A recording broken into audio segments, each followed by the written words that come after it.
to my channel. In this video I will discuss about the indirect utility function in case of constant elasticity of substitution utility function.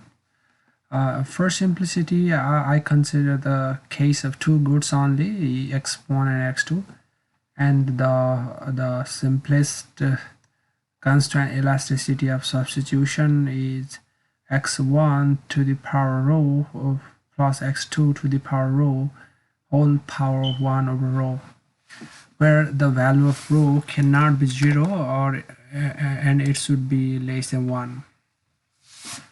So to derive the indirect utility function, we here also utilize the two-step approach. First step is finding the Marshallian demand function, and second step is to substitute the Marshallian demand function in the utility function.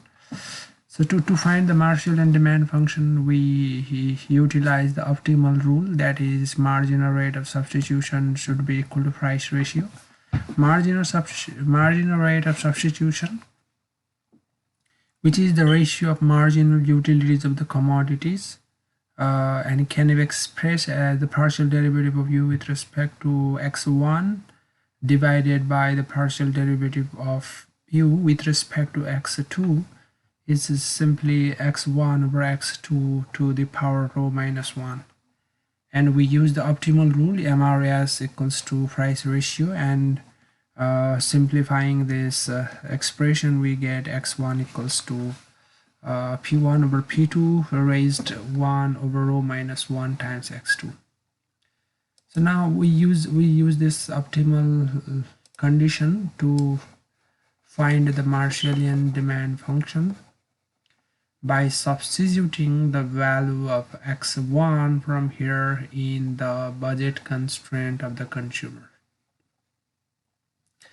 Now let us start with the budget constraint of the consumer, which is in our case p1 x1 plus p2 x2 equals to total wealth. So this is p1, the value of x1 is p1 over p2 to the power 1 upon rho minus 1 times x2 plus p2 x2 equals to w. So this gives x2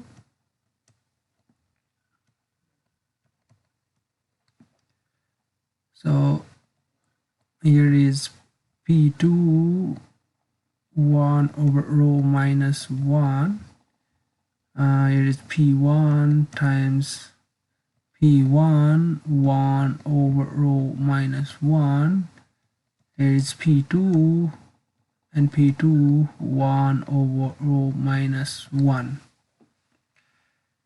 or x2 also this is p1, so this power 1 plus 1 upon rho minus 1 is, so this is 1 plus 1 over rho minus 1 is simply rho minus 1 plus 1 over rho minus 1, which is a rho over rho minus 1, plus here also p2 power rho over rho minus 1 over p2 1 over rho minus 1 equals w. So the value of x2 is simply w times p2 1 over rho minus 1 divided by p1 rho over rho minus 1 plus p2 rho over rho minus 1. So this is the Marshallian demand function for the x2 commodity. Now we can find the Marshallian demand function for the first commodity, which is simply obtained by substituting the value of x2 in this expression, and the value of x1 will be x1 is p1 power 1 over rho minus 1, p2 power 1 over rho minus 1 times the value of x2 is w times p2 1 over rho minus 1 upon p1 rho over rho minus 1 plus p2 power rho over rho minus 1. So this gets cancelled, and the Marshallian demand function for x1, which is also a function of p and w, can be expressed as w times p1 1 rho minus 1 over p1 to the power rho over rho minus 1 plus p2 to the power rho over rho minus 1. And the Marshallian demand function for the second commodity, which is a function of p and w, is w, this is p2 1 over rho minus 1 over p1 rho over rho minus 1 plus p2 rho over rho minus 1.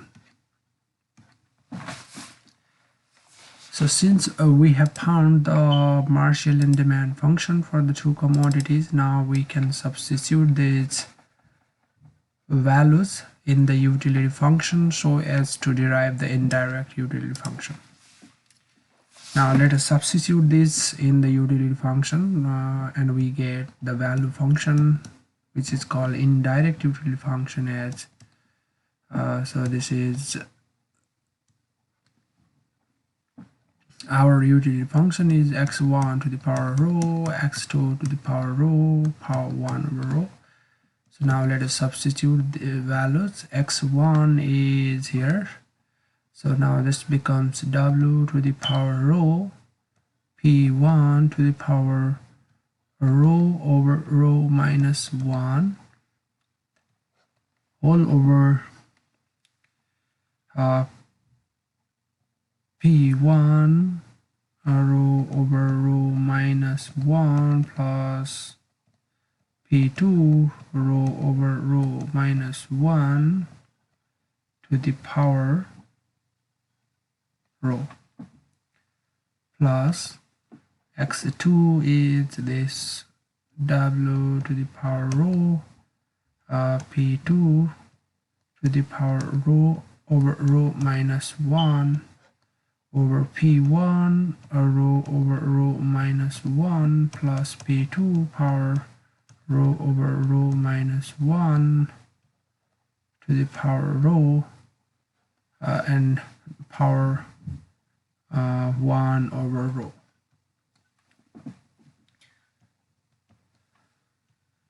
So now we can take this w to the power rho out of the bracket and this also out of the bracket. So this is w to the power rho power 1 by rho.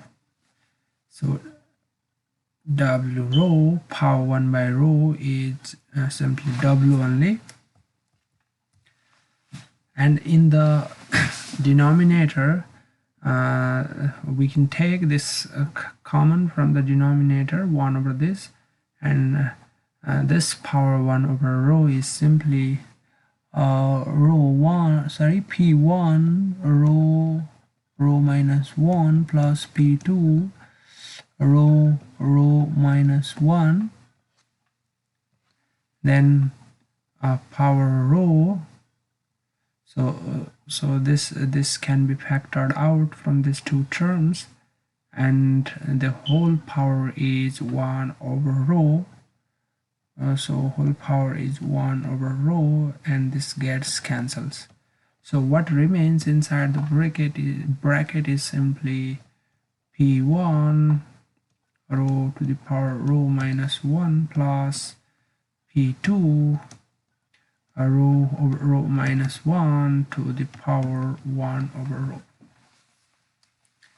Now we can further simplify this expression.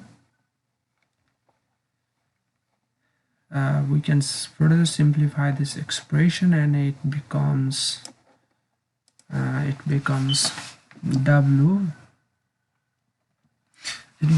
w Now we can take this in the numerator, and this becomes P1 row over row minus 1 plus P2 row over row minus 1 whole power 1 over row.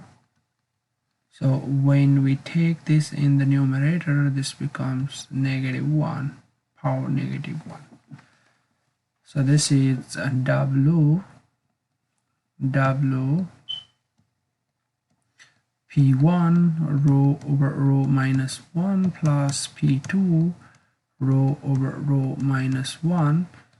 So we can rewrite this as, so this is 1 over row minus 1, which is 1 minus row over row, and which is negative of row minus 1 over row, and which is negative of 1 over row minus 1.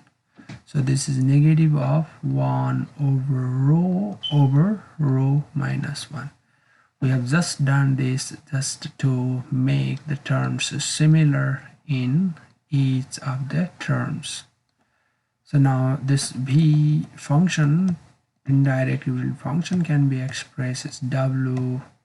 So this is P1 to the power, let us suppose this constant as lambda, plus P2, suppose this constant as lambda, and in the power this is 1 over lambda. So where lambda is row over row minus 1.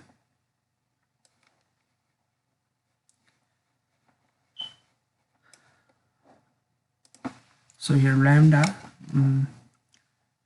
is row over row minus 1.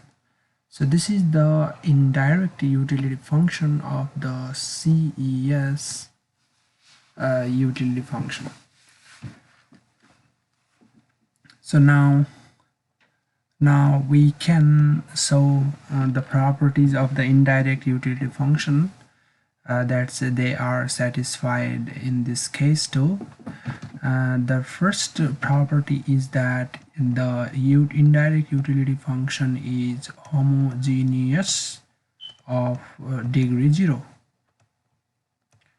So it means that if prices and income are raised by some fixed proportion, the utility obtained will not change.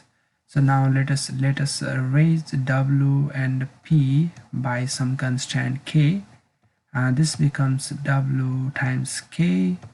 This is KP1 over power lambda plus KP2 power lambda minus 1 over lambda.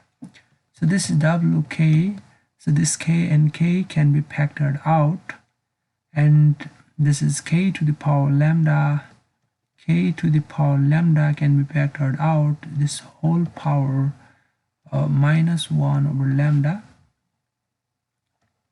and the expression inside the bracket is P1 to the power lambda plus P2 to the power lambda times power 1 over lambda. So this becomes K, so this becomes W, so this is K dot K minus 1, so which is 1 times the expression P1 lambda plus P2 lambda power 1 minus lambda, so which is nothing but the original indirect utility function. So in this case, the indirect utility function is homogeneous of degree 0. So our next property is that the indirect utility function is strictly increasing in income level or wealth level. So the second property is that the indirect utility is strictly increasing in wealth, or the derivative is strictly positive. So if we take the derivative of v with respect to w, we get simply p1 lambda plus p2 lambda to the power 1 over lambda, negative 1 over lambda. So since p1 and p2 are positive, so this expression is always positive. So the third property now is that the indirect utility function is decreasing in pi. So to show this, we just calculate the partial derivative of the indirect utility function with some price pi, and so that the derivative is indeed negative. So to show this, we simply find the partial derivative with respect to some pi and so that it is negative. So now let us find the derivative with respect to p1. So if we differentiate this with respect to p1, we get w. Now we use a chain rule here. This is 1 over lambda p1 lambda plus p2 lambda over minus 1 over lambda minus 1 times so this is lambda p1 lambda p1 to the power lambda minus 1. So this lambda and this lambda gets cancelled, and we get minus w p1 to the power lambda p2 to the power lambda minus 1 over lambda minus 1 times p1 to the power lambda minus 1. So since these prices are negative and wealth is negative, it shows that it is strictly less than 0 due to this minus sign. So this shows that the indirect utility function is decreasing in P1, and we also can show that it is decreasing in P2. Now we go to the fourth property. Fourth property is the Roy's identity. So the Roy's identity says that if we divide the partial derivative of v with respect to some price divided by the partial derivative of v with respect to income or wealth, we get the Marshallian demand function for that commodity XIP. Now let us do for the first commodity. Let us do for the first commodity. Let us show that the ratio of the derivatives with respect to P1 and W gives the Marshallian demand function. So this is minus. We have just calculated the partial derivative of V with respect to P1 here, which is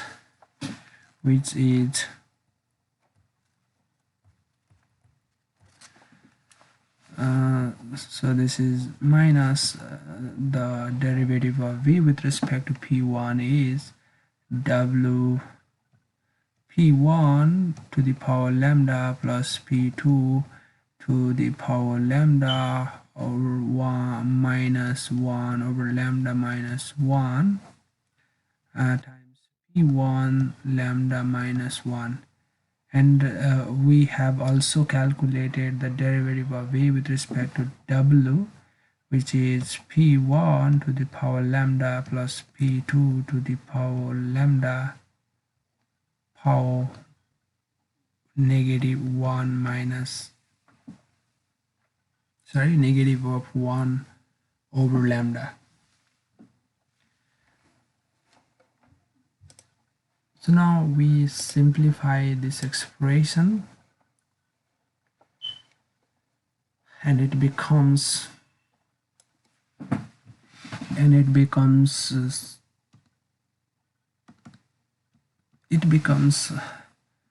uh,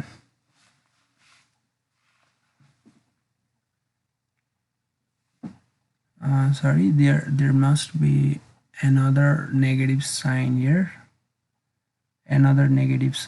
One negative sign was from the expression of the Roy's identity, and another negative sign from the partial derivative of v with respect to p1.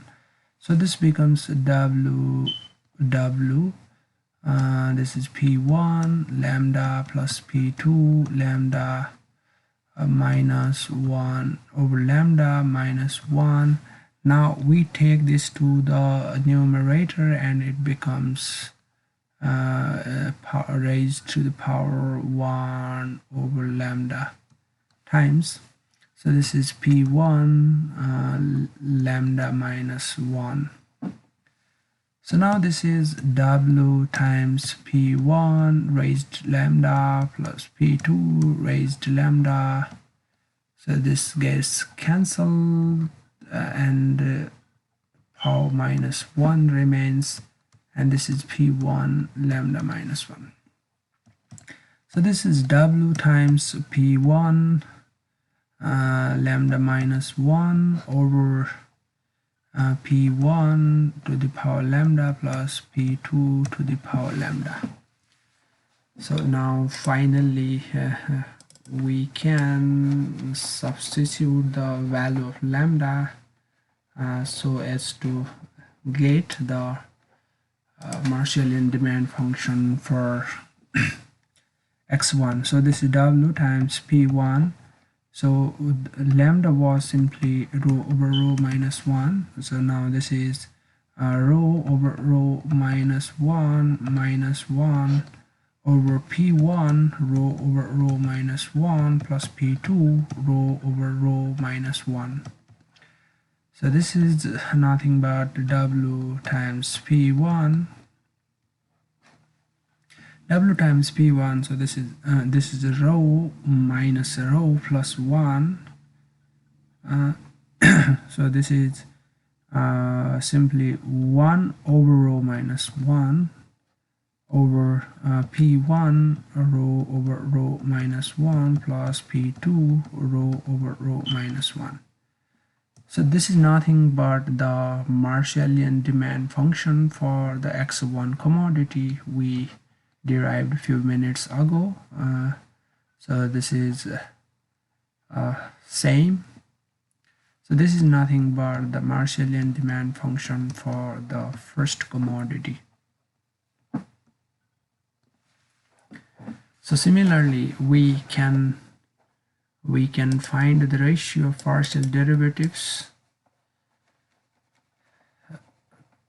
We can find the ratio of partial derivatives of v as minus times del v over del p2 divided by del v over del w, and we will get w times p2 raised power 1 over rho minus 1 divided by p1 raised rho over rho minus 1 plus p2 rho over rho minus 1, which is nothing but the Marshallian demand function for the second commodity.